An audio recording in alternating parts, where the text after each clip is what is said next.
When my appendix bursts, my parents, my brother, and even my fiancé are all too busy celebrating my sister's birthday. I'm outside the operating room, frantically calling every family member I can think of to sign the consent form, but every call is either ignored or hung up on. After hanging up on me, my fiancé, Joel Graham, texts back. Sophie, stop being dramatic. It's Yvette's 18th birthday today. Whatever it is can wait until after the party. I quietly set my phone down and sign the consent form myself. It's the 99th time they've chosen Yvette Norton, my sister, over me. This time, I choose not to care. I'll stop letting their favoritism hurt me. Instead, I'll do everything they ask of me without complaint. They'll all think I've finally learned to be obedient, and they'll never realize that I'm preparing to leave them for good. I stayed in the hospital for 3 days, and for those 3 days, my phone stayed silent. I didn't receive a single call from my family. I didn't call anyone either. I didn't scroll through their Instagram feeds like I used to, trying to keep up with every little update in their lives. Instead, I just quietly rested in my hospital bed and dragged my weak body around for checkups and payments. Even on the day I was discharged, I didn't tell a soul. I simply packed my own things, endured the pain in my abdomen, and slowly made my way home. When I pushed the door open, the laughter inside the house abruptly stopped. Everyone was gathered in the living room. My fiancé, Joel, was sitting beside Yvette with his arm casually draped around her shoulders. The moment he saw me, he pulled his hand back and gave me an awkward smile. "Soph, you're back? Where have you been these past few days?" My brother, Joshua Norton, let out a cold snort. Where else would she have gone to? She just didn't want to show up to Yvette's birthday party. She always has to ruin things for her since she can't stand seeing Vivi happy. I didn't say a word. I just headed straight for my room. Joshua seemed surprised that I didn't argue with him. Normally, whenever he accused me of being selfish, I would break down in tears and desperately defend myself. But this time, I'd kept quiet. My mom rushed over to me with a glass of juice. "Sophia, we were so busy with Vivi's birthday the other day that we missed your calls. Don't be mad at us, okay?" She placed a glass of mango juice in my hand. Although my heart had long since stopped expecting anything, it still ached faintly.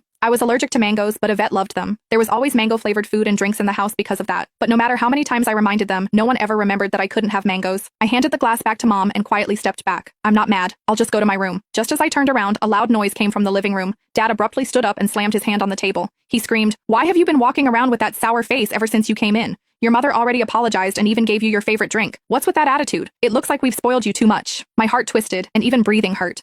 Tears blurred my vision, but I still lifted the glass from Mom's hand and drank it all in one go. I then gently set the empty glass down and wiped away my tears. I calmly looked at Dad. "Yvette's the one who likes mangoes. I'm allergic to them, but it doesn't matter. I already drank it all. Can I go to my room now?" "Sophia, why didn't you say something earlier if you were allergic to it? Who told you to drink it? You're so stubborn." Mom panicked and quickly patted my back. Dad looked embarrassed, but he still harshly replied, "You could have just explained yourself. You've always had that unlikable attitude. You're nothing like Vivi. She knows how to communicate." Yvette's voice drifted over from the couch. "Dad, don't say that about Sophia. You'll make her sad." She sounded gentle, but the smugness in her eyes was impossible to hide. Yvette had always used my dullness to highlight her perfection. No matter what it was, she loved comparing herself to me. She would only be satisfied when she got to trample me. I should have felt hurt, but my heart only felt numb. Even when faced with such humiliation, I felt no emotions anymore. "I'm sorry," I said. "It won't happen again." The moment the words left my mouth, everyone in the room stared at me in shock. My obedience caught everyone off guard. After a brief silence, Dad finally said, "That's more like it. We're family. There's nothing we can't talk about. I only say these things for your own good." "Yeah,